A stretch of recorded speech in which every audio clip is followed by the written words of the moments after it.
Punjabi radio USA ਸੁਣ ਰਹੇ ਸਾਰੇ ਹੀ ਮਾਣਯੋਗ ਅਤੇ ਸਤਿਕਾਰਤ ਸਰੋਤਿਆਂ ਨੂੰ ਪੰਜਾਬੀ ਰੇਡੀਓ USA ਦੀ ਟੀਮ ਅਤੇ ਮੇਰੇ ਰਾਜਕਨਵੀਰ ਸਿੰਘ ਵੱਲੋਂ ਆਪ ਜੀ ਨੂੰ ਬਹੁਤ ਹੀ ਪਿਆਰ ਸਤਿਕਾਰ ਸਹਿਤ ਦੋਨੋਂ ਹੱਥ ਜੋੜ ਕੇ ਨਿੱਘੀ ਜਿਹੀ ਸਤਿ ਸ੍ਰੀ ਅਕਾਲ। ਸਭ ਨੂੰ ਜੀਆਂ ਨੂੰ ਆਖਦੇ ਹਾਂ। ਸੋ ਤੇ ਪ੍ਰੋਗਰਾਮ ਖਬਰ ਤੇ ਨਜ਼ਰ ਦੇ ਵਿੱਚ ਆਪ ਸਭ ਦਾ ਨਿੱਘਾ ਸਵਾਗਤ ਹੈ। ਅੱਜ 17 ਮਈ ਦਿਨ ਮੰਗਲਵਾਰ ਅਤੇ ਸਾਡੇ ਨਾਲ ਜਿਹੜੇ ਸ਼ਾਮ ਦੇ ਪ੍ਰੋਗਰਾਮ ਦੇ ਵਿੱਚ ਇਸ ਟਾਈਮ ਚੰਡੀਗੜ੍ਹ ਸਟੂਡੀਓਜ਼ ਤੋਂ ਜੁੜ ਚੁੱਕੇ ਨੇ ਸੁਸ਼ੀਲ ਦੋਸਾਂਝ ਜੀ। ਸੁਸ਼ੀਲ ਜੀ, ਜੀ ਆਇਆਂ ਨੂੰ ਪਿਆਰ ਭਰੀ ਨਿੱਘੀ ਸਤਿ ਸ੍ਰੀ ਅਕਾਲ। ਬਹੁਤ ਬਹੁਤ ਮਿਹਰਬਾਨੀ ਰਾਜਕਰਨਵੀਰ ਸਿੰਘ ਜੀ ਤੇ ਪੰਜਾਬੀ ਰੇਡੀਓ USA ਦੇ ਸਾਰੇ ਸਰੋਤਿਆਂ ਨੂੰ ਵੀ ਚੰਡੀਗੜ੍ਹ ਸਟੂਡੀਓ ਤੋਂ ਸੁਸ਼ੀਲ ਦੋਸਾਂਝ ਦੀ ਪਿਆਰ ਭਰੀ ਸਤਿ ਸ਼੍ਰੀ ਅਕਾਲ, ਆਦਾਬ ਤੇ ਨਮਸਕਾਰ। ਫਿਰ ਦੋਸਤੋ, ਰੂਟੀਨ ਦੇ ਖਬਰਾਂ ਦੇ ਬੁਲੇਟਿਨ ਨੂੰ ਤੁਸੀਂ ਰੈਗੂਲਰ ਸੁਣਦੇ ਹੋ ਤੇ ਖਬਰ ਤੇ ਨਜ਼ਰ ਪ੍ਰੋਗਰਾਮ 'ਚ ਮੈਂ ਚੰਡੀਗੜ੍ਹ ਸਟੂਡੀਓ ਤੋਂ ਸੁਸ਼ੀਲ ਦੋਸਾਂਝ ਹਰ ਹਫ਼ਤੇ ਤੁਹਾਡੇ ਨਾਲ ਜੁੜਦਾ ਹੈ ਤੇ ਅੱਜ ਫਿਰ ਜੁੜ ਰਹੇ ਹਾਂ ਤੇ ਅੱਜ ਵੀ ਅਸੀਂ ਕੁਝ ਗੱਲਾਂ ਬਾਤਾਂ ਕਰਾਂਗੇ ਰਾਜਕਰਨਵੀਰ ਸਿੰਘ ਹੋਰਾਂ ਦੇ ਨਾਲ। ਪੰਜਾਬ ਖਾਸ ਤੌਰ ਦੇ ਉੱਤੇ ਸਾਡੀ ਗੱਲਬਾਤ ਦੇ ਕੇਂਦਰ ਵਿੱਚ ਰਹੇਗਾ। ਸੋ ਗੱਲਬਾਤ ਦਾ ਸਿਲਸਿਲਾ ਆਰੰਭਣਗੇ ਰਾਜਕਰਨਵੀਰ ਜੀ। ਪ੍ਰੋਗਰਾਮ ਸ਼ੁਰੂ ਕਰਨ ਤੋਂ ਪਹਿਲਾਂ ਸਾਡੇ ਅੱਜ ਦੇ ਪ੍ਰੋਗਰਾਮ ਦੇ ਸਪਾਂਸਰਜ਼ ਉਹਨਾਂ ਦਾ ਧੰਨਵਾਦ ਕਰਨਾ ਚਾਹਾਂਗੇ। ਖਾਲਸਾ ਇੰਸ਼ੋਰੈਂਸ ਏਜੰਸੀ ਵਾਲੇ, ਜਿਨ੍ਹਾਂ ਦੇ ਕੋਲੋਂ ਹਰ ਤਰ੍ਹਾਂ ਦੀ ਇੰਸ਼ੋਰੈਂਸ ਤੁਸੀਂ ਕਰਵਾ ਸਕਦੇ ਹੋ। ਇੰਸ਼ੋਰੈਂਸ ਬਾਰੇ ਪਤਾ ਕਰਨ ਲਈ ਕਾਲ ਕਰ ਸਕਦੇ ਹੋ ਨੰਬਰ 408 272 2500 4082722500। ਇਸ ਦੇ ਨਾਲ ਨਾਲ ਸੁਰਜੀਤ ਸਿੰਘ ਖੰਗੂੜਾ ਸੈਨ ਹੋਜ਼ੇ ਤੋਂ, ਗੁਰਦੀਪ ਸਿੰਘ ਵਿਰਦੀ ਕਲੋਵਿਸ ਤੋਂ, ਇਸ਼ਾਨਜੀਤ ਸਿੰਘ ਕਲੋਟੀ ਯੂਬਾ ਸਿਟੀ ਤੋਂ, ਰਿਸ਼ਪਾਲ ਕੌਰ ਪਿੰਡ ਮਲਿਕਪੁਰ ਪੰਜਾਬ ਵਾਲੇ, ਸਤਰਾਮ ਸਿੰਘ ਗਿੱਲ, ਸੁਰਿੰਦਰ ਕੌਰ ਧਾਮੀ ਸੀਰੀਜ਼, ਮੱਖਣ ਸਿੰਘ ਮਾਨ ਵਿਸਕਾਂਸਨ, ਸੁਰਿੰਦਰ ਸਿੰਘ ਕਾਲੋਂ ਰੈਂਚੋ ਕਡੋਵਾ, ਬਲਦੇਵ ਸਿੰਘ ਧਾਲੀਵਾਲ ਰੀਨੋ ਤੇ ਦਲਬੀਰ ਸਿੰਘ ਗਿੱਲ ਜੀ ਲਾਈਵ ਓਕ। ਇਹਨਾਂ ਸਾਰਿਆਂ ਦਾ ਧੰਨਵਾਦ। ਜੇਕਰ ਤੁਸੀਂ ਜਾਂ ਕੋਈ ਹੋਰ ਕਾਰੋਬਾਰ ਇਸ ਪ੍ਰੋਗਰਾਮ ਨੂੰ ਸਪਾਂਸਰ ਕਰਨਾ ਚਾਹੁੰਦੇ ਹੋ, ਸੰਪਰਕ ਕਰ ਸਕਦੇ ਹੋ ਨੰਬਰ 408 722 7698 408 722 7698 ਦੇ ਉੱਤੇ। ਸੁਸ਼ੀਲ ਜੀ, ਗੱਲਬਾਤ ਦਾ ਸਿਲਸਿਲਾ ਸ਼ੁਰੂ ਕਰਦੇ ਹਾਂ। ਪੰਜਾਬ ਦੀ law and order the situation ਤੋਂ ਲੈ ਕੇ ਕਰ ਲੈਂਦੇ ਹਾਂ। ਜਿਹੜੇ ਜੀ ਤੁਹਾਡੇ ਉੱਥੇ ਬੀਤੀ ਰਾਤ ਬਾਬਾ ਰਣਜੀਤ ਸਿੰਘ ਢੱਡਰੀਆਂ ਵਾਲੇ ਦੇ ਉੱਤੇ ਜਾਨਲੇਵਾ ਹਮਲਾ ਹੋਇਆ। ਬਿਲਕੁਲ, ਤੁਸੀਂ ਖਬਰ ਤਾਂ ਸੁਣ ਲਈ ਨੇ ਤੇ ਖਬਰ ਦੇ ਨਾਲ ਨਾਲ ਅਸੀਂ ਇਸ ਖਬਰ ਦੇ ਹਵਾਲੇ ਨਾਲ ਜਦੋਂ ਪੰਜਾਬ ਦੇ ਵਿੱਚ ਅਮਨ ਕਾਨੂੰਨ ਦੀ ਸਥਿਤੀ ਜਿਹੜੀ ਉਹਦੇ ਬਾਰੇ ਜ਼ਿਕਰ ਕਰਾਂਗੇ ਤੇ ਅਸੀਂ ਦੇਖਾਂਗੇ ਵੀ ਪੰਜਾਬ ਦੇ ਵਿੱਚ ਪਿਛਲੇ ਕੁਝ ਸਮੇਂ ਤੋਂ ਸਥਿਤੀਆਂ ਬੜੀ ਤੇਜ਼ੀ ਦੇ ਨਾਲ ਵਿਗੜੀ ਹੈ। ਇਹ ਜਿਹੜਾ ਹਮਲਾ ਵੀ ਹੋਇਆ, ਇਸ ਹਮਲੇ ਦੀਆਂ ਤਾਰਾਂ ਕਿਹਦੇ ਨਾਲ ਜੁੜੀਆਂ ਕਿਹਦੇ ਨਾਲ ਨਹੀਂ ਜੁੜੀਆਂ, ਇਹ ਹਮਲਾ ਕਰਨ ਵਾਲੇ ਕੌਣ ਸਨ, ਉਹਨਾਂ ਨੇ ਇਹ ਹਮਲਾ ਕਿਉਂ ਕੀਤਾ ਜੀ, ਇਹਦਾ ਤਾਂ ਕਹਿ ਲਓ ਵੀ ਲੋਕਾਂ ਦੀ ਜਿਹੜੀ ਖੁਦ ਚਰਚਾ ਆਪਣੀ ਥਾਂ ਤੇ ਹੁੰਦੀ ਹੈ। ਪੁਲਿਸ ਇਹਦੀ ਬਰੀਫਿੰਗ ਕਰੇਗੀ ਕਿਉਂਕਿ ਉਹ ਕੋਸ਼ਿਸ਼ ਕਰ ਰਹੀ ਹੈ ਪੁਲਿਸ ਵੀ ਇਹ ਹਮਲਾਵਰ ਕੌਣ ਨੇ ਉਹਨਾਂ ਦਾ ਪਤਾ ਕੀਤਾ ਜਾਏ ਜੀ। ਤੇ ਪਰ ਜਿਸ ਅੰਦਾਜ਼ ਤੇ ਹਮਲਾ ਕੀਤਾ ਗਿਆ ਪੰਜਾਬ ਦੇ ਵਿੱਚ ਅਸੀਂ ਉਹ ਦਹਿਸ਼ਤ ਦਾ ਦੌਰ ਵੀ ਦੇਖਿਆ। ਇਹ ਹਮਲਾ ਬਹੁਤ ਹੀ ਪਲਾਨਡ ਤਰੀਕੇ ਨਾਲ ਕੀਤਾ ਗਿਆ, ਯੋਜਨਾਬੱਧ ਤਰੀਕੇ ਨਾਲ ਕੀਤਾ ਗਿਆ ਤੇ ਇੱਕ ਨਵੇਂ ਤਰੀਕੇ ਨਾਲ ਕੀਤਾ ਗਿਆ।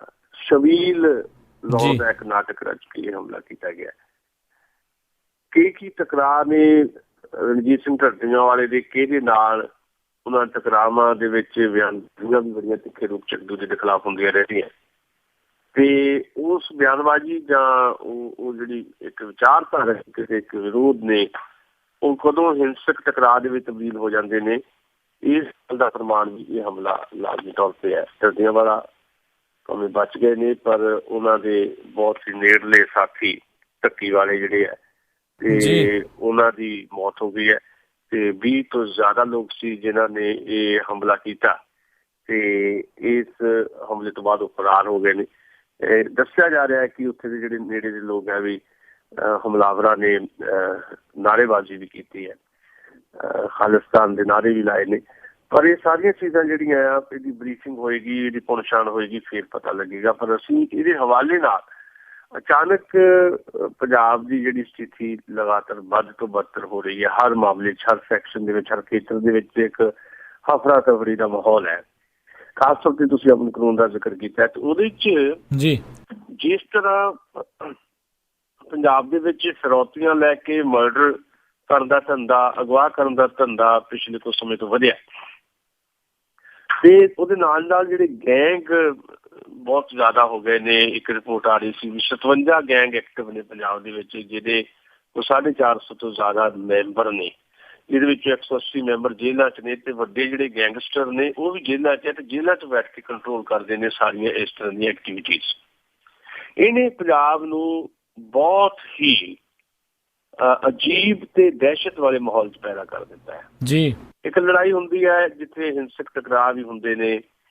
ਉਹ ਲੜਾਈ ਕਈ ਵਾਰ ਜਿਹੜੀ ਆਈਡੀਓਲੋਜੀ ਤੋਂ ਚੱਲਦੀ ਹੈ, ਵਿਚਾਰਧਾਰਾ ਤੋਂ ਚੱਲਦੀ ਹੈ, ਆਈਡੀਓਲੋਜੀ ਤੋਂ ਚੱਲਦੀ ਉਹ ਕਈ ਵਾਰੀ ਛਿੜਕ ਜਾਂਦੀ ਹੈ ਤੇ ਉਹ ਹਿੰਸਕ ਟਕਰਾਵਾਂ ਵਿੱਚ ਤਬਦੀਲ ਹੋ ਜਾਂਦੀ ਹੈ। ਉਹਦੇ ਪਿੱਛੇ ਇੱਕ ਆਈਡੀਓਲੋਜੀ ਕੰਮ ਕਰ ਰਹੀ ਹੁੰਦੀ ਹੈ, ਇੱਕ ਵਿਚਾਰਧਾਰਾ ਕੰਮ ਕਰ ਰਹੀ ਹੁੰਦੀ ਹੈ, ਇੱਕ ਉਦੇਸ਼ ਕੰਮ ਕਰ ਰਿਹਾ ਹੁੰਦਾ ਹੈ ਜੀ। ਉਹ ਉਦੇਸ਼ ਗਲਤ ਹੋਵੇ ਠੀਕ ਹੋਵੇ, ਇਹ ਵੱਖਰੀ ਵਿਚਾਰ ਮੰਗ ਕਰਦਾ ਹੈ। ਆਈਡੀਓਲੋਜੀਕਲੀ ਜਿਹੜੀ ਲੜਾਈ ਹੁੰਦੀ ਹੈ, ਜਿੱਦਾਂ ਪੰਜਾਬ ਦੀ ਨਕਸਲੀ ਮੂਵਮੈਂਟ ਹੈ, ਉਹਦੀ ਵੀ ਤੁਸੀਂ ਚੀਰ ਫਾੜ ਵੀ ਕਰ ਸਕਦੇ ਹੋ।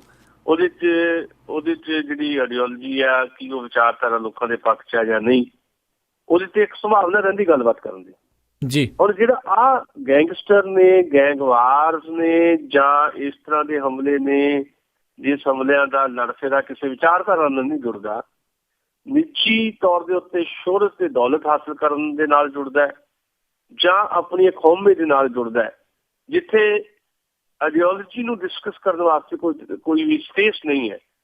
ਇਸ ਤਰ੍ਹਾਂ ਦਾ ਜਿਹੜਾ ਮਾਹੌਲ ਹਿੰਸਕ ਹੁੰਦਾ ਹੈ ਤੇ ਉਹ ਬਹੁਤ ਜ਼ਿਆਦਾ ਖਤਰਨਾਕ ਹੋ ਜਾਇਆ ਕਰਦਾ ਹੈ। ਜਿੱਥੇ ਵਿਚਾਰ ਦੀ ਸਪੇਸ ਹੀ ਨਾ ਹੋਵੇ, ਜਿੱਥੇ ਜਗ੍ਹਾ ਹੀ ਨਾ ਹੋਵੇ ਕਿ ਤੁਸੀਂ ਡਾਇਲੋਗ ਕਰ ਸਕੋ, ਸੰਵਾਦ ਕਰ ਸਕੋ ਜੀ, ਉੱਥੇ ਤਾਂ ਫਿਰ ਲਾਜ਼ਮੀ ਤੌਰ ਦੇ ਉੱਤੇ ਸਥਿਤੀਆਂ ਜਿਹੜੀਆਂ ਆ ਉਹ ਬੇਹੱਦ ਖਤਰਨਾਕ ਹੋ ਜਾਂਦੀਆਂ ਤੇ ਇਹ ਪੰਜਾਬ 'ਚ ਹੁੰਦਾ ਦਿਖਾਈ ਦੇ ਰਿਹਾ।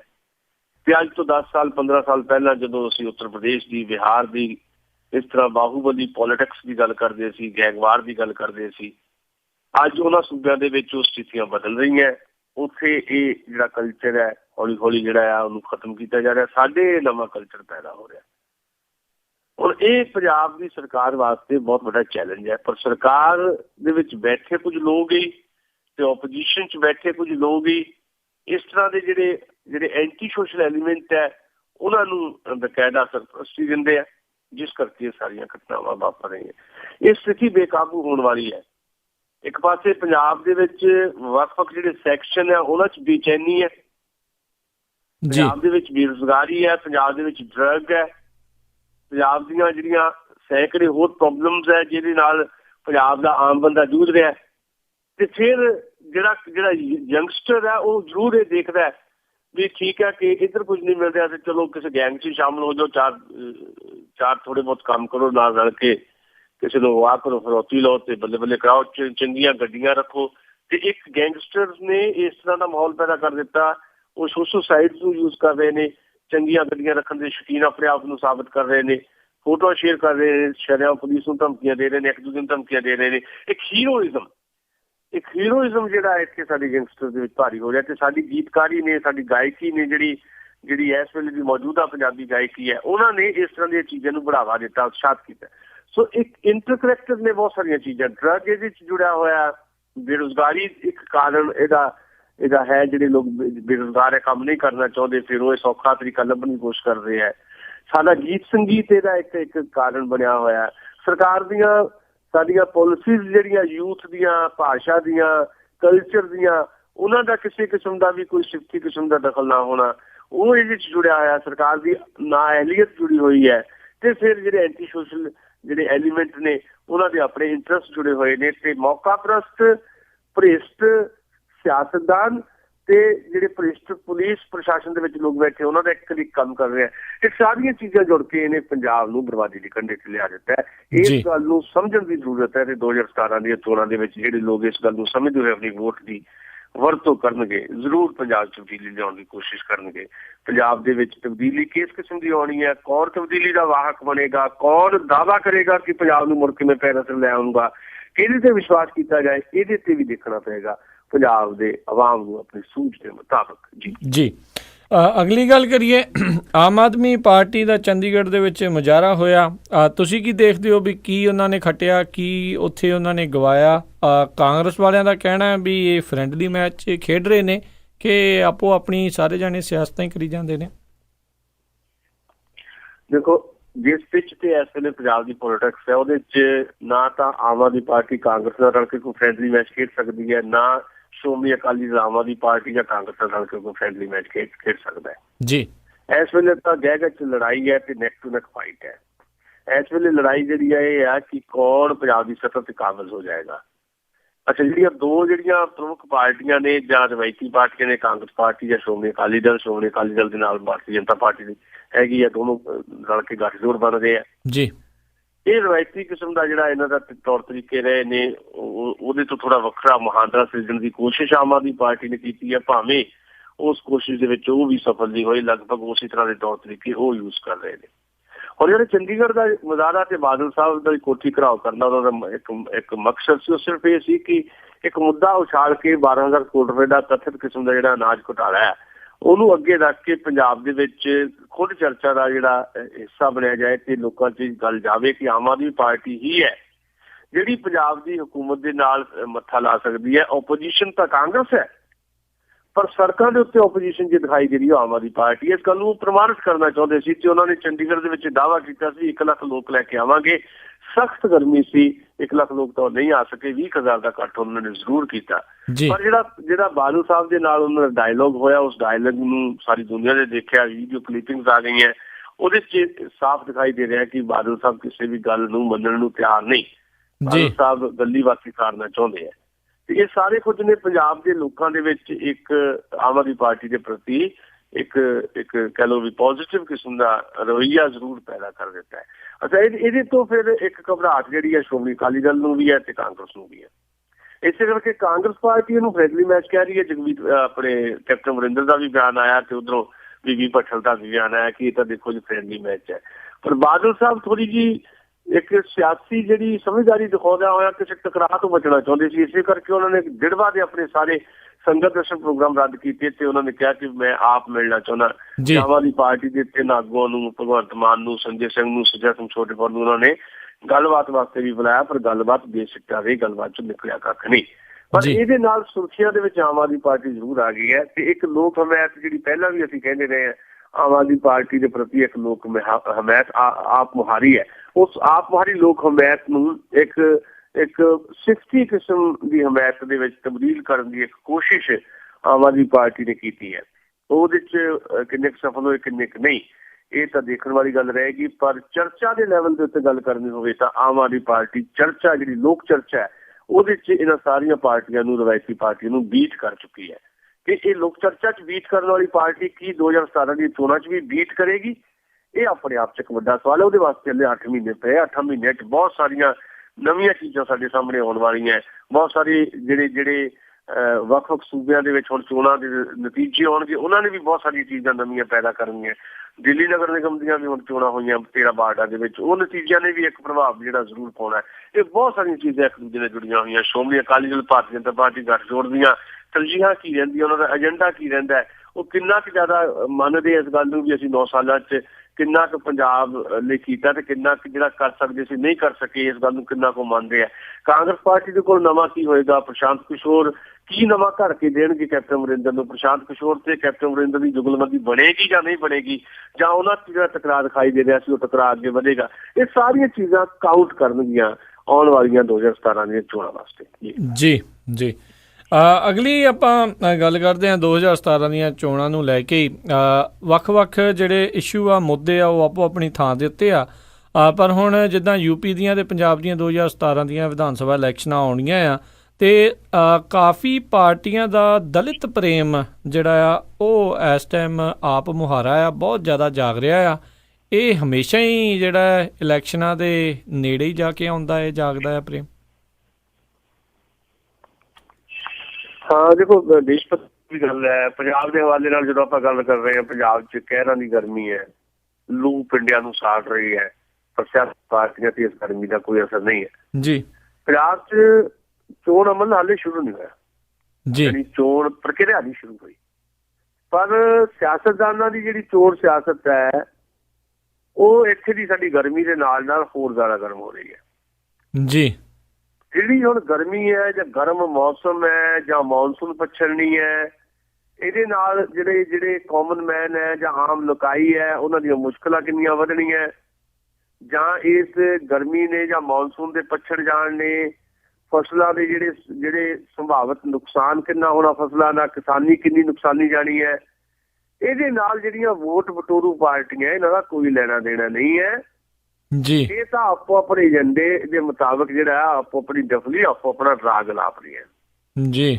ਔਰ ਜੇ ਪੰਜਾਬ ਦੀ ਗੱਲ ਕਰਨੀ ਹੋਵੇ, ਹਕੂਮਤੀ ਧਿਰ ਜਿਹੜੀ ਅਕਾਲੀ ਬੀਜੇਪੀ ਗੱਠਜੋੜ, ਉਧਰ ਵਿਰੋਧੀ ਧਿਰ ਕਾਂਗਰਸ ਪਾਰਟੀ ਤੇ ਆਪਣੇ ਆਪ ਨੂੰ ਇੱਕ ਬਦਲ ਪੇਸ਼ ਕਰਨ ਵਾਲੀ ਆਮ ਆਦਮੀ ਪਾਰਟੀ, ਇਹ ਤਿੰਨੇ ਜਿਹੜੇ ਧੜੇ ਆ ਲੱਗੇ ਹੋਏ ਨੇ ਆਪਣੇ ਆਪਣੇ ਤਰੀਕੇ ਦੇ ਨਾਲ। ਜਿਹੜੇ ਅਕਾਲੀ ਬੀਜੇਪੀ ਗੱਠਜੋੜ ਵਾਲੇ ਉਹ ਕੀ ਸੋਚਦੇ ਆ ਵੀ ਜਿਹੜੀ ਐਂਟੀ ਸਟੇਟ ਵੋਟ ਹੈ ਜਾਂ ਸੱਤਾ ਵਿਰੋਧੀ ਜਿਹੜੀ ਵੋਟ ਹੁੰਦੀ ਹੈ ਉਹ ਕਾਂਗਰਸ ਪਾਰਟੀ ਤੇ ਆਮ ਆਦਮੀ ਪਾਰਟੀ ਦੇ ਵਿਚਾਲੇ ਵੰਡੀ ਜਾਣੀ ਹੈ ਜੀ। ਇਹਦੇ ਨਾਲ ਕੀ ਹੋਣਾ, ਅਕਾਲੀ ਦਲ ਦੇ ਬੀਜੇਪੀ ਗੱਠਜੋੜ ਇਹ ਸੋਚਦਾ ਵੀ ਇਹਦੇ ਨਾਲ ਇਹ ਹੋਣਾ ਵੀ ਅਸੀਂ ਪੰਜਾਬ ਦੀ ਸੱਤਾ ਤੇ ਕਾਬਜ਼ ਹੋ ਜਾਵਾਂਗੇ। ਇਹ ਇੱਕ ਕਿਸਮ ਦੇ ਖਿਆਲੀ ਫਲਾਵ ਹੈ। ਉਧਰ ਕਾਂਗਰਸ ਪਾਰਟੀ ਵਾਲੇ ਜਿਹੜੇ ਆ ਕੈਪਟਨ ਅਮਰਿੰਦਰ ਦੀ ਅਗਵਾਈ 'ਚ ਜਿਹੜਾ 600 ਕਰੋੜ ਰੁਪਏ ਦੇ ਕੇ ਲਿਆਂਦਾ ਆਪਣਾ ਚੋਣ ਰਣਨੀਤੀਕਾਰ ਪ੍ਰਸ਼ਾਂਤ ਕਿਸ਼ੋਰ, ਉਹਦੀ ਜਿੱਦਾਂ ਮੈਂ ਪਹਿਲਾਂ ਵੀ ਸਵਾਲ ਦੇ ਜਵਾਬ 'ਚ ਵੀ ਕਿਹਾ, ਉਹਦੀ ਜੁਗਲਬੰਦੀ ਦੇ ਵਿੱਚੋਂ ਸੋਚਦੇ ਆ ਵੀ ਇੱਕ ਵਾਰ ਫੇਰ ਕੈਪਟਨ ਅਮਰਿੰਦਰ ਪੰਜਾਬ ਦੇ ਮੁੱਖ ਮੰਤਰੀ ਬਣ ਕੇ ਉਹਨਾਂ ਨੂੰ ਇਹ ਸੁਪਨੇ ਆ ਰਹੇ ਆ। ਤੇ ਆਮ ਆਦਮੀ ਪਾਰਟੀ ਜਿਹੜੀ ਹੈ ਉਹ ਇਸ ਉਮੀਦ ਤੇ ਹੈ ਕਿ ਜਿੱਦਾਂ ਦਿੱਲੀ ਦੇ ਵਿੱਚ ਉਹਨਾਂ ਨੂੰ ਵਿਧਾਨ ਸਭਾ ਚੋਣਾਂ 'ਚ ਇੱਕ ਪ੍ਰਚੰਡ ਬਹੁਮਤ ਮਿਲਿਆ ਵੀ ਉਦਾਂ ਦਾ ਚਮਤਕਾਰ ਪੰਜਾਬ 'ਚ ਹੀ ਹੋ ਜਾਣਾ। ਇਹ ਤਿੰਨ ਸੁਪਨ ਸਾਜ ਹੈ ਇਸ ਵੇਲੇ ਪੰਜਾਬ 'ਚ, ਆਪੋ ਆਪਣੇ ਵਾਸਤੇ ਸੁਪਨੇ ਲੈ ਰਹੇ ਆ ਤੇ ਆਪਣੇ ਸੁਪਨਿਆਂ 'ਚ ਲੀਨ ਜਿਹੜੇ ਇਹ ਲੋਕ ਹੈ, ਇਹਨਾਂ ਕੋਲ ਜਿਹੜਾ ਕਾਮਨ ਮੈਨ ਹੈ ਜਾਂ ਆਮ ਬੰਦਾ ਜਿਹੜਾ ਹੈ ਉਹਦੀਆਂ ਦੁੱਖ ਤਕਲੀਫਾਂ ਦੇਖਣ ਦੀ ਵੇਲ ਹੀ ਹੈ ਨਹੀਂ ਜੀ। ਜੇ ਕੋਈ ਅਵਾਮੀ ਮਸਲਾ ਵੱਡੇ ਪੱਧਰ ਤੇ ਇਹਨਾਂ ਪਾਰਟੀਆਂ ਦੇ ਲੀਡਰਾਂ ਦੀ ਜ਼ੁਬਾਨ ਤੇ ਚੜ੍ਹ ਵੀ ਜਾਵੇ ਤਾਂ ਉਹ ਇੱਕ ਦਿਨ ਦੀ ਜਿਹੜੀ ਅਖਬਾਰੀ ਬਿਆਨ ਦੀ ਜੂਨ ਭੋਗਦਾ ਹੈ। ਇੱਕ ਦਿਨ ਦਾ ਅਖਬਾਰੀ ਬਿਆਨ ਹੁੰਦਾ ਉਹ, ਤੇ ਸ਼ਾਮ ਤੱਕ ਅਖਬਾਰੀ ਬਿਆਨ ਦਮ ਤੋੜ ਜਾਂਦਾ ਹੈ ਜੀ। ਔਰ ਆਪਣੇ ਆਪ ਨੂੰ ਮੈਂ ਤੇਤੋਂ ਵੱਡਾ ਇਹ ਕੁੱਕੜ ਖੇਡ ਚੱਲ ਰਹੀ ਹੈ ਪੰਜਾਬ ਦੇ ਵਿੱਚ ਤੇ ਰੋਜ਼ ਨਵੇਂ ਜੁਮਲਿਆਂ ਦੀ ਤਲਾਸ਼ ਪਾਰਟੀਆਂ ਭਟਕ ਰਹੀਆਂ ਤੇ ਜਿਹੜੀ ਪੰਜਾਬੀ ਆਵਾਮ ਹੈ ਉਹਦੀ ਬੜੀ ਤਰਸਯੋਗ ਜਿਹੜੀ ਅਵਸਥਾ ਹੈ, ਉਹਦੇ ਲਈ ਇਹਨਾਂ ਕੋਲ ਮਗਰਮੱਛ ਦੇ ਹੰਝੂਆਂ ਦੀ ਸੁਗਾਤ ਹੈ, ਇਸ ਤੋਂ ਬਿਨਾਂ ਕੁਝ ਨਹੀਂ ਹੈ। ਔਰ ਇਸ ਵੇਲੇ ਜਿਹੜਾ ਸਵਾਲ ਤੁਸੀਂ ਕੀਤਾ, ਪੰਜਾਬ ਦੇ ਵਿੱਚ ਵੀ ਜਿਹੜੀ ਸ਼੍ਰੋਮਣੀ ਅਕਾਲੀ ਦਲ ਬੀਜੇਪੀ ਗੱਠਜੋੜ ਹੈ ਜਾਂ ਮੁੱਖ ਵਿਰੋਧੀ ਪਾਰਟੀ ਕਾਂਗਰਸ ਪਾਰਟੀ ਜਾਂ ਆਮ ਆਦਮੀ ਪਾਰਟੀ, ਇਹਨਾਂ ਨੂੰ ਅਚਾਨਕ ਹੀ ਪੰਜਾਬ ਦੇ ਜਿਹੜੇ ਦਲਿਤ ਹੈ, ਪੰਜਾਬ ਦੇ ਪਛੜੇ ਹੋਏ ਲੋਕ ਜਿਹੜੇ ਹੈ, ਉਹਨਾਂ ਦੀ ਚਿੰਤਾ ਕੁਝ ਜ਼ਿਆਦਾ ਸਤਾ ਰਹੀ ਹੈ ਜੀ। ਪਿੱਛੇ ਜੇ ਕੀ ਹੋਇਆ, ਪੰਜਾਬ ਦੇ ਮੁੱਖ ਮੰਤਰੀ ਬਾਦਲ ਸਾਹਿਬ ਨੇ ਹੁਸ਼ਿਆਰਪੁਰ ਜ਼ਿਲ੍ਹੇ 'ਚ 125 ਕਰੋੜ ਰੁਪਏ ਦੀ ਲਾਗਤ ਦੇ ਨਾਲ ਇੱਕ ਬੜਾ ਸ਼ਾਨਦਾਰ ਰਵਿਦਾਸ ਸਮਾਰਕ ਦਾ ਨੀਂਹ ਪੱਥਰ ਰੱਖਿਆ। ਅਚਾਨਕ ਹੀ ਬਾਦਲ ਸਾਹਿਬ ਨੂੰ ਗੁਰੂ ਰਵਿਦਾਸ ਯਾਦ ਆ ਗਿਆ। ਬੀਜੇਪੀ ਨੇ ਕੀ ਕੀਤਾ, ਬੀਜੇਪੀ ਨੇ ਇਹਨਾਂ ਦਿਨਾਂ ਦੇ ਵਿੱਚ ਹੀ ਪੰਜਾਬ ਦਾ ਜਿਹੜਾ ਆਪਣਾ ਬਣਾਇਆ ਪ੍ਰਧਾਨ, ਇਹ ਕਹਿ ਕੇ ਬਣਾਇਆ ਵਿਜੇ ਸੰਪਲਾ ਨੂੰ ਕਿ ਇਹ ਤਾਂ ਜੀ ਪਛੜੇ ਸਮਾਜ ਦੇ ਆਗੂ ਆ ਤੇ ਪੰਜਾਬ ਦੇ ਦਲਿਤਾਂ ਤੇ ਪਛੜੇ ਸਮਾਜ ਦੀਆਂ ਜਿਹੜੀਆਂ ਪ੍ਰੋਬਲਮਸ ਆ ਉਹਨੂੰ ਹੱਲ ਕਰਨਗੇ, ਉਹਨੂੰ ਬਣਾਤਾ ਪੰਜਾਬ ਦਾ ਪ੍ਰਧਾਨ ਜੀ। ਕਾਂਗਰਸ ਪਾਰਟੀ ਨੇ ਸ਼ਮਸ਼ੇਰ ਸਿੰਘ ਦੂਲੋ ਨੂੰ ਇਹ ਕਹਿ ਕੇ ਦਲਿਤਾਂ ਦੀ ਨੁਮਾਇੰਦਗੀ ਹੋਣੀ ਉਹ ਰਾਜਸਭਾ 'ਚ ਭੇਜਿਆ ਤੇ ਹੰਸ ਨੂੰ ਕੈਪਟਨ ਅਮਰਿੰਦਰ ਇਸੇ ਕਰਕੇ ਲਿਆਏ ਸੀ, ਉੱਥੇ ਤਾਂ ਹੰਸਰਾਜ ਦਾ ਨਾਂ ਨਹੀਂ ਲੱਗਾ ਤੇ ਹੁਣ ਹੰਸਰਾਜ ਨੂੰ ਕੈਪਟਨ ਅਮਰਿੰਦਰ ਨੇ ਆਪਣੀ ਜੰਬੋ ਟੀਮ ਦੇ ਵਿੱਚ ਉਪ ਪ੍ਰਧਾਨ ਬਣਾ ਲਿਆ ਵੀ ਹੰਸਰਾਜ ਦੇ ਬਹਾਨੇ ਦਲਿਤਾਂ ਦੀਆਂ ਵੋਟਾਂ ਲਵਾਂਗੇ ਜੀ। ਉਧਰ ਜਿਹੜੀ ਅਸੀਂ ਕਹਿੰਦੇ ਬੜੀ ਆਦਰਸ਼ਕ ਕਿਸਮ ਦੀ ਪੋਜੀਸ਼ਨ ਹਾਸਲ ਕਰ ਰਹੀ ਆਮ ਆਦਮੀ ਪਾਰਟੀ, ਜਾਂ ਇੱਕ ਮਾਡਲ ਕਿਸਮ ਦੀ ਪੋਲਿਟਿਕਸ ਆਮ ਆਦਮੀ ਪਾਰਟੀ ਨੇ ਕਰਨੀ ਹੈ, ਉਹ ਮਾਡਲ ਕਿਸਮ ਦੀ ਪੋਲਿਟਿਕਸ ਕਰਨ ਦਾ ਸੁਪਨਾ ਦਿਖਾਉਣ ਵਾਲੇ ਅਰਵਿੰਦ ਕੇਜਰੀਵਾਲ, ਉਹਨਾਂ ਨੇ ਸਾਰਿਆਂ ਨੂੰ ਮਾਤ ਦੇ ਦਿੱਤੀ। ਉਹ ਸੱਚਖੰਡ ਡੇਰਾ ਬੱਲਾ ਜਾ ਕੇ ਆਸ਼ੀਰਵਾਦ ਲੈਣ ਚਲ ਗਏ। ਇਹ ਆ ਦਲਿਤ ਪੱਤੇ ਦੀ ਖੇਡ। ਸੋ ਇਹਦੇ ਕਰਕੇ ਪੰਜਾਬ ਦੀ ਜਿਹੜੀ ਚੋਣ ਫਿਜ਼ਾ ਉਹਦੇ 'ਚ ਸਵਾਲ ਤਾਂ ਆਉਣਾ ਹੀ ਸੀ ਵੀ 2017 ਦੀਆਂ ਚੋਣਾਂ 'ਚ ਆਪੋ ਆਪਣੀ ਸਰਕਾਰ ਬਣਾਉਣ ਦੇ ਜਿਹੜੇ ਦਾਅਵੇ ਕਰਨ ਵਾਲੇ ਹੈ ਉਹਨਾਂ ਨੂੰ ਅਚਾਨਕ ਇਹ ਦਲਿਤਾਂ ਨਾਲ ਪਿਆਰ ਕਿੱਦਾਂ ਹੋ ਗਿਆ ਜੀ। ਜਵਾਬ ਬਿਲਕੁਲ ਸਾਫ਼ ਹੈ। ਭਾਰਤ ਦੇ ਵਿੱਚ ਲਗਭਗ 15% ਦਲਿਤ ਵੋਟ ਹੈ, ਪੰਜਾਬ 'ਚ 32% ਹੈ ਤੇ ਇਸ 32% ਨੇ ਪੰਜਾਬ ਦੇ ਵਿੱਚ ਵੀ ਬਹੁਤ ਅਹਿਮ ਭੂਮਿਕਾ ਨਿਭਾਉਣੀ ਹੈ, ਫੈਸਲਾਕੁਨ ਭੂਮਿਕਾ ਨਿਭਾਉਣੀ ਹੈ ਤੇ ਯੂਪੀ ਦੇ ਵਿੱਚ ਵੀ ਫੈਸਲਾਕੁਨ ਭੂਮਿਕਾ ਨਿਭਾਉਣੀ ਹੈ। ਇਸੇ ਕਰਕੇ ਭਾਰਤ ਦੇ ਪ੍ਰਧਾਨ ਮੰਤਰੀ ਜਾਂਦੇ ਆ ਬਨਾਰਸ ਦੇ ਨੇੜੇ, ਜਨਮ ਭੂਮੀ ਆ ਜਿਹੜੀ ਗੁਰੂ ਰਵਿਦਾਸ ਦੀ, ਗੋਵਰਧਨਪੁਰ, ਉੱਥੇ ਜਾ ਕੇ ਨਤਮਸਤਕ ਹੋ ਜਾਂਦੇ ਆ। ਬੀਬੀ ਮਾਇਆਵਤੀ ਕੀ ਕਰਦੀ ਆ, ਬਨਾਰਸ ਦੇ ਵਿੱਚ ਰਵਿਦਾਸ ਪ੍ਰਦੇਸ਼ ਦਵਾਰ ਤੇ ਉੱਥੇ ਇੱਕ ਪਾਰਕ ਰਵਿਦਾਸ ਜੀ ਦੇ ਨਾਂ ਦੇ ਉੱਤੇ ਉਹਦਾ ਉਦਘਾਟਨ ਕਰਦੀ ਹੈ।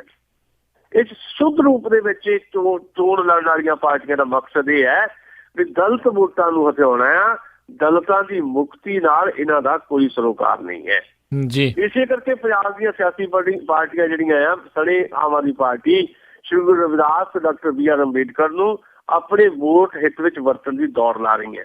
ਜੀ ਆਪਣੇ ਆਪ ਨੂੰ ਦਲਿਤਾਂ ਦੇ ਖੈਰਖਵਾਹ ਦੱਸਣ ਵਾਲੇ ਇਹ ਭੁੱਲ ਗਏ ਵੀ ਸ਼੍ਰੀ ਗੁਰੂ ਰਵਿਦਾਸ ਜੀ ਦੀ ਤੇ ਡਾਕਟਰ ਅੰਬੇਡਕਰ ਜੀ ਦਾ ਲੜਾਈ ਸੱਤਾ ਸਿੰਘਾਸਨਾਂ ਦੇ ਖਿਲਾਫ ਸੀ।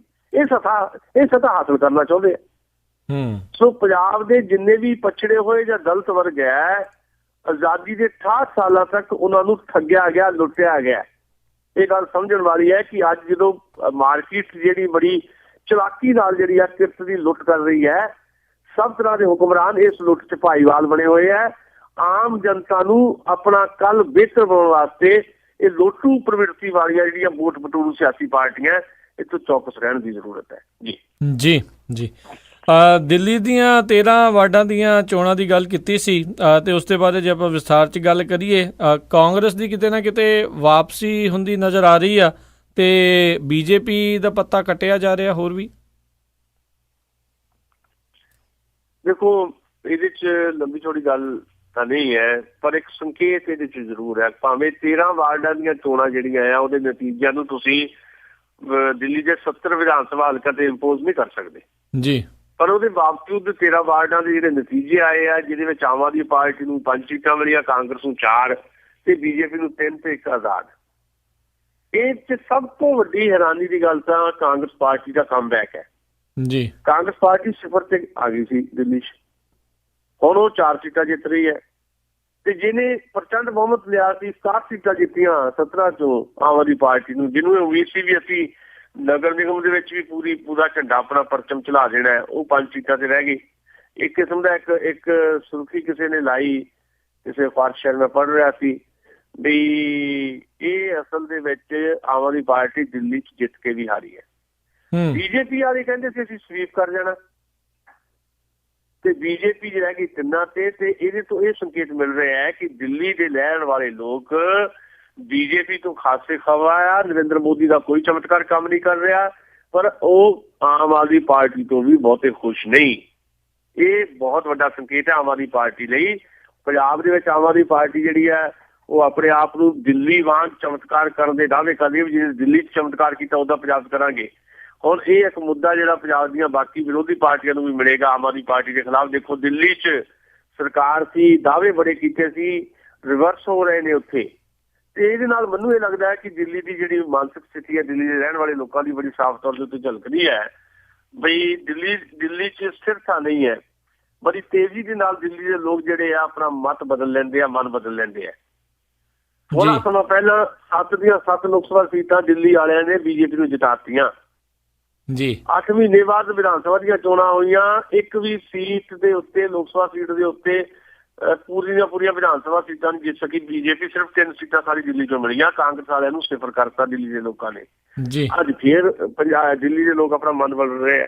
ਸੋ ਦਿੱਲੀ ਇਸ ਮਾਮਲੇ 'ਚ ਕਾਫੀ ਜਾਗਰੂਕ ਹੈ। ਦਿੱਲੀ ਦੇ ਲੋਕ ਚਾਹੇ ਝੁੱਗੀ ਝੋਪੜੀਆਂ ਦੇ ਵਿੱਚ ਵੀ ਰਹਿੰਦੇ ਆ, ਉਹਨਾਂ ਨੂੰ ਸੋਸ਼ਲ ਸਾਈਟਸ ਦੇ ਰਾਹੀਂ ਹਰ ਚੀਜ਼ ਦੀ ਜਾਣਕਾਰੀ ਹੁੰਦੀ ਹੈ ਤੇ ਬੜੀ ਤੇਜ਼ੀ ਦੇ ਨਾਲ ਆਪਣਾ ਮਨ ਵੀ ਬਦਲਦੇ ਹੈ ਤੇ ਟਿਕਦਾ ਨਹੀਂ ਉਹਨਾਂ ਦਾ ਮਨ। ਤੇ ਮਨ ਉਹਨਾਂ ਦਾ ਇਸ ਕਰਕੇ ਨਹੀਂ ਟਿਕਦਾ ਕਿਉਂਕਿ ਜਿਨ੍ਹਾਂ ਦੀ ਡਿਊਟੀ ਆ ਮਨ ਟਿਕਾਉਣਾ, ਉਹ ਦਾਅਵੇ ਵਾਅਦੇ ਬੜੇ ਕਰਦੇ ਆ, ਪ੍ਰੈਕਟੀਕਲੀ ਉਹ ਚੀਜ਼ਾਂ ਉਹ ਕਰ ਨਹੀਂ ਪਾਉਂਦੇ ਜੀ।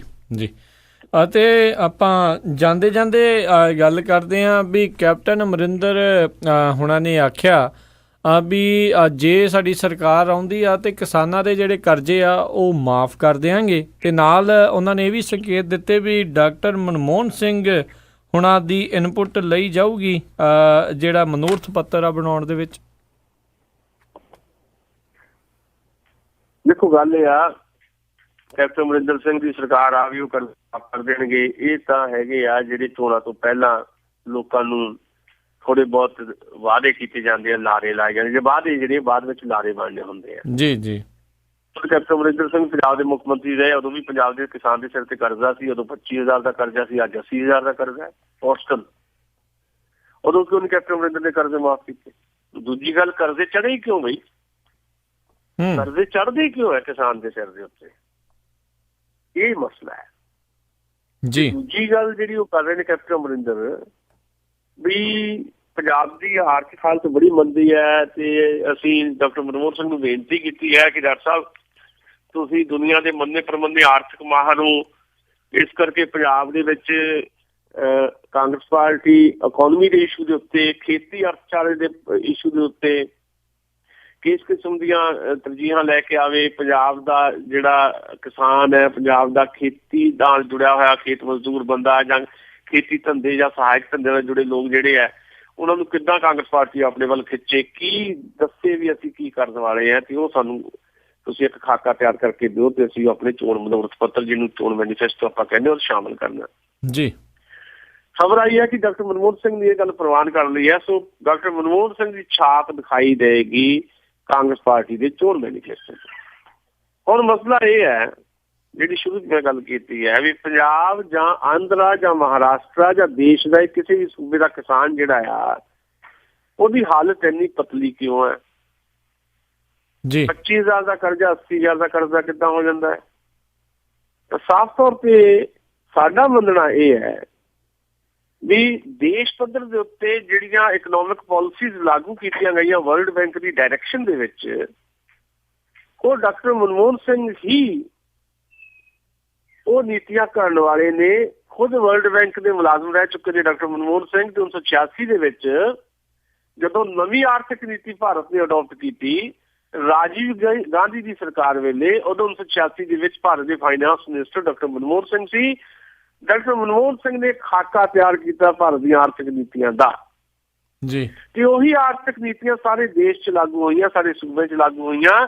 ਉਹੀ ਆਰਥਿਕ ਨੀਤੀਆਂ ਨੂੰ ਕਾਂਗਰਸ ਦੀ ਹਕੂਮਤ ਨੇ ਅੱਗੇ ਲਾਗੂ ਕੀਤਾ ਸੀ ਤੇ ਉਸੇ ਆਰਥਿਕ ਨੀਤੀਆਂ ਨੂੰ ਕਾਂਗਰਸ ਤੋਂ ਵੀ ਜ਼ਿਆਦਾ ਤੇਜ਼ੀ ਦੇ ਨਾਲ ਨਰਿੰਦਰ ਮੋਦੀ ਦੀ ਸਰਕਾਰ ਲਾਗੂ ਕਰ ਰਹੀ ਹੈ ਤੇ ਪੰਜਾਬ 'ਚ ਬਾਦਲ ਤੇ ਬੀਜੇਪੀ ਦੀ ਰਲ ਕੇ ਸਰਕਾਰ ਉਹ ਕਰ ਰਹੀ ਹੈ। ਤੇ 25,000 ਦਾ ਕਰਜ਼ਾ ਜੇ 80,000 ਦਾ ਹੋਇਆ ਤਾਂ ਉਸ ਆਰਥਿਕ ਨੀਤੀਆਂ ਕਰਕੇ ਹੋਇਆ। ਕਾਰਨ ਹੋਰ ਵੀ ਹੈ, ਛੋਟੇ ਮੋਟੇ ਘਰੇਲੂ ਕਾਰਡ ਵੀ ਹੈ, ਨਿੱਜੀ ਵੀ ਹੈ, ਬੜਾ ਕੁਝ ਹੁੰਦਾ ਹੈ। ਬੇਸਿਕ ਕਾਰਨ ਇਹ ਹੈ ਵੀ ਭਾਰਤ ਦੀ ਨਵੀਂ ਆਰਥਿਕ ਨੀਤੀ ਨੁਕਸਦਾਰ ਹੈ, ਕਿਸਾਨ ਨੂੰ ਮਾਰਨ ਵਾਲੀ ਹੈ, ਕਿਸਾਨ ਨੂੰ ਖੇਤ ਵਿੱਚੋਂ ਬਾਹਰ ਕੱਢਣ ਵਾਲੀ ਹੈ। ਸੋ ਕਾਲਡ ਗ੍ਰੀਨ ਰੈਵੋਲੂਸ਼ਨ ਜਿਹੜਾ, ਉਹਨੇ ਵੀ ਪੰਜਾਬ ਦੀ ਤਬਾਹੀ ਮਚਾਈ ਹੈ, ਕਿਸਾਨੀ ਤਬਾਹੀ ਮਚਾਈ ਹੈ। ਅੱਜ ਪੰਜਾਬ ਦੇਸ਼ ਦਾ ਦੂਜੇ ਨੰਬਰ ਦਾ ਸੂਬਾ ਬਣ ਗਿਆ ਜਿੱਥੇ ਸਭ ਤੋਂ ਜ਼ਿਆਦਾ ਕਿਸਾਨ ਜਾਂ ਖੇਤ ਮਜ਼ਦੂਰ ਖੁਦਕੁਸ਼ੀਆਂ ਕਰ ਰਹੇ ਹੈ। ਤੇ ਡਾਕਟਰ ਮਨਮੋਹਨ ਸਿੰਘ ਦੀਆਂ ਤਰਜੀਹਾਂ ਕੀ ਹੋਣਗੀਆਂ? ਕੀ ਉਹ ਆਪਣੀ ਹੀ 1986 ਦੀ ਬਣਾਈ ਨੀਤੀ ਦੇ ਖਿਲਾਫ ਜਾਣਗੇ? ਇਹ ਕਿੱਦਾਂ ਹੋ ਸਕਦਾ? ਉਹ ਵਰਲਡ ਮਾਰਕੀਟ ਦੇ ਬੰਦੇ ਆ। ਮੈਂ ਜਦੋਂ ਪ੍ਰਧਾਨ ਮੰਤਰੀ ਸੀ, ਮੈਂ ਉਦੋਂ ਵੀ ਕਹਿੰਦਾ ਰਿਹਾ, ਪਿਛਲੀਆਂ ਰਿਕਾਰਡਿੰਗ ਦੇਖ ਲਓ, ਬੜੇ ਸਾਡੇ ਸਿੱਖ ਭਾਈਚਾਰੇ ਦੇ ਲੋਕਾਂ ਨੇ ਬੜੀਆਂ ਖੁਸ਼ੀਆਂ ਮਨਾਈਆਂ, ਸਾਡਾ ਸਿੱਖ ਪ੍ਰਧਾਨ ਮੰਤਰੀ ਬਣ ਗਿਆ। ਮੈਂ ਉਦੋਂ ਵੀ ਕਿਹਾ ਸੀ, ਸਿਰ ਤੇ ਦਸਤਾਰ ਹੋਣਾ ਸਿੱਖ ਨਹੀਂ ਹੁੰਦਾ, ਸਿਰ ਤੇ ਟੋਪੀ ਹੋਣਾ ਮੁਸਲਮਾਨ ਨਹੀਂ ਹੁੰਦਾ, ਜਾਂ ਕੋਈ ਜਨੇਊ ਪਾ ਲੈਣਾ ਬ੍ਰਾਹਮਣ ਨਹੀਂ ਹੁੰਦਾ। ਜਨੇਊ ਪਾਇਆ ਬੰਦਾ ਕੋਈ ਦੇਸ਼ ਦੀ ਪ੍ਰਧਾਨ ਮੰਤਰੀ ਤੇ ਕੁਰਸੀ ਤੇ ਬੈਠੇਗਾ ਤਾਂ ਉਹ ਕਿਸੇ ਬ੍ਰਾਹਮਣ ਨੂੰ ਰਿਪਰੈਜ਼ੈਂਟ ਨਹੀਂ ਕਰਦਾ, ਉਹ ਸਟੇਟ ਨੂੰ ਰਿਪਰੈਜ਼ੈਂਟ ਕਰਦਾ। ਉਹ ਸਟੇਟ ਦੀ ਲੋਟੂ ਮਸ਼ੀਨਰੀ ਦਾ ਸਭ ਤੋਂ ਵੱਡਾ ਹੈਡ ਟੂਲ ਹੁੰਦਾ ਹੈ। ਤੇ ਡਾਕਟਰ ਮਨਮੋਹਨ ਸਿੰਘ ਹੋਰੀ ਵੀ, ਜਿਹਨਾਂ ਨੂੰ ਬੜਾ ਓਨੈਸਟ ਕਿਹਾ ਜਾਂਦਾ ਵੀ ਬੜੇ ਓਨੈਸਟ ਪ੍ਰਧਾਨ ਮੰਤਰੀ ਹੈ, ਤੇ ਉਹਨਾਂ ਦੀ ਓਨੈਸਟੀ ਕਿਸ ਕੰਮ ਦੀ? ਜੇ ਉਹਨਾਂ ਦੀ ਅਗਵਾਈ ਦੇ ਵਿੱਚ ਜਿਹੜੀ ਸਰਕਾਰ ਚੱਲ ਰਹੀ ਸੀ, ਉਹ ਸਰਕਾਰ ਦੇ ਚੱਲਦਿਆਂ ਦੁਨੀਆ ਦੇ ਸਭ ਤੋਂ ਵੱਡੇ ਘਪਲੇ ਜਿਹੜੇ ਆ ਉਹ ਸਰਕਾਰ ਦੇ ਚੱਲਦਿਆਂ ਹੋਏ, ਕਰੋੜਾਂ ਅਰਬਾਂ ਰੁਪਏ ਦੇ ਘਪਲੇ। ਤੇ ਦੂਜੀ ਗੱਲ, ਉਹਨਾਂ ਨੇ ਦਸਤਾਰ ਸਜਾਈ ਹੋਈ ਹੈ, ਹਾਲੇ ਵੀ ਸਜਾਈ ਹੋਈ ਹੈ। ਉਹ ਭਾਰਤ ਨੂੰ ਹੈਡ ਕਰ ਰਹੇ ਸੀ, ਸਭ ਤੋਂ ਕਹਿ ਲਓ ਵੀ ਵੱਡੇ ਰੁਤਬੇ ਤੇ ਬੈਠੇ ਸੀ। ਤੇ ਉਹਨਾਂ ਨੇ ਜੋ ਸਟੇਟ ਨੇ ਕਿਹਾ, ਜੋ ਵਰਲਡ ਬੈਂਕ ਨੇ ਕਿਹਾ, ਉਹ ਕੀਤਾ। ਉਹਨਾਂ ਨੇ ਕਿਸੇ ਸਿੱਖ ਕਮਿਊਨਿਟੀ ਜਾਂ ਪੰਜਾਬੀ ਕਮਿਊਨਿਟੀ ਜਾਂ ਭਾਰਤੀ ਕਮਿਊਨਿਟੀ ਲਈ ਨਹੀਂ ਕੀਤਾ, ਜਾਂ ਭਾਰਤ ਦੇ ਆਮ ਬੰਦੇ ਲਈ ਕੁਝ ਨਹੀਂ ਕੀਤਾ। ਭਾਰਤ ਦੇ ਆਮ ਬੰਦੇ ਦੀ ਸੰਘੀ ਨੱਪੀ ਹੈ ਉਹਨਾਂ ਦੀਆਂ ਨੀਤੀਆਂ ਨੇ, ਤੇ ਉਹ ਸੰਘੀ ਨੱਪਣ ਦਾ ਕੰਮ ਹਾਲੇ ਵੀ ਜਾਰੀ ਹੈ। ਤੇ ਕੈਪਟਨ ਅਮਰਿੰਦਰ ਕੋਈ ਉਹਦੇ ਚ ਕੁਝ ਨਹੀਂ ਲੈ ਕੇ ਆਉਣ ਵਾਲੇ, ਸੁਪਨੇ ਦਿਖਾ ਸਕਦੇ ਲੋਕਾਂ ਨੂੰ। ਕੀ ਡਾਕਟਰ ਮਨਮੋਹਨ ਸਿੰਘ ਇਹ ਕਹਿਣਗੇ ਵੀ ਕਿਸਾਨਾਂ ਨੂੰ ਸਬਸਿਡੀਆਂ ਵਧਾ ਦਿਓ? ਉਹ ਤਾਂ ਵਰਲਡ ਬੈਂਕ ਦੇ ਇਸ਼ਾਰੇ ਤੇ ਕਿਸਾਨਾਂ ਦੀਆਂ ਸਬਸਿਡੀਆਂ ਬੰਦ ਕਰਨ ਦੀ ਗੱਲ ਕਰ ਰਹੇ ਆ। ਜਿਹੜੇ ਲੋਕ ਕਿਸਾਨਾਂ ਦੀਆਂ ਸਬਸਿਡੀਆਂ ਬੰਦ ਕਰਨ ਦੀ ਗੱਲ ਕਰ ਰਹੇ, ਉਹਨਾਂ ਤੋਂ ਨਵੀਆਂ ਤਰਜੀਹਾਂ ਕੀ ਲਓਗੇ ਤੁਸੀਂ? ਨਵੇਂ ਸੁਪਨੇ ਕੀ ਲੋਕਾਂ ਨੂੰ ਦਿਖਾਓਗੇ? ਸੋ ਇਹ ਵੀ ਇੱਕ ਫਿਊਜ਼ ਜਿਹਾ ਪ੍ਰੋਗਰਾਮ ਹੋਣ ਵਾਲਾ ਹੈ ਪੰਜਾਬ ਦੀ ਚੋਣ ਮੈਨੀਫੈਸਟੋ ਦੇ ਵਿੱਚ। ਜੀ ਜੀ, ਬਹੁਤ ਬਹੁਤ ਤੁਹਾਡਾ ਧੰਨਵਾਦ ਕਰਦੇ ਹਾਂ ਸੁਸ਼ੀਲ ਜੀ, ਤੁਸੀਂ ਸਾਡੇ ਨਾਲ ਜੁੜੇ, ਇਹਨਾਂ ਖਬਰਾਂ ਬਾਰੇ ਸਾਨੂੰ ਵਿਸਥਾਰ ਦੇ ਵਿੱਚ ਜਾਣਕਾਰੀਆਂ ਦਿੱਤੀਆਂ। ਅਗਲੇ ਬੁਲਟ ਤੱਕ ਲਈ ਤੁਹਾਡਾ ਬਹੁਤ ਬਹੁਤ ਧੰਨਵਾਦ, ਮਿਹਰਬਾਨੀ, ਸਤਿ ਸ਼੍ਰੀ ਅਕਾਲ। ਬਹੁਤ ਸ਼ੁਕਰੀਆ ਜੀ, ਮਿਹਰਬਾਨੀ, ਥੈਂਕ ਯੂ। ਤੇ ਸੋ ਤੇ ਇੱਥੇ ਹੀ ਸਾਡਾ ਅੱਜ ਦਾ ਇਹ ਪ੍ਰੋਗਰਾਮ ਖਬਰ ਤੇ ਨਜ਼ਰ ਆਓ ਹੁਣ ਸਮਾਪਤ ਹੁੰਦਾ ਹੈ। ਹੁਣ ਮੈਨੂੰ ਰਾਜਕਨਵੀਰ ਸਿੰਘ ਨੂੰ ਵੀ ਇਜਾਜ਼ਤ ਦਿਓ। ਮੇਰੇ ਵੱਲੋਂ ਵੀ ਆਪ ਸਭ ਨੂੰ ਬਹੁਤ ਪਿਆਰ ਸਤਿਕਾਰ ਸਹਿਤ ਦੋਨੋਂ ਹੱਥ ਜੋੜ ਕੇ ਨਿੱਘੀ ਜਿਹੀ ਸਤਿ ਸ੍ਰੀ ਅਕਾਲ। ਜਿੰਦੇ ਵਾਸਤੇ ਰਹੋ, ਹੱਸਦੇ ਖੇਲਦੇ ਰਹੋ ਤੇ ਸੁਣਦੇ ਰਹੋ ਪੰਜਾਬੀ ਰੇਡੀਓ USA।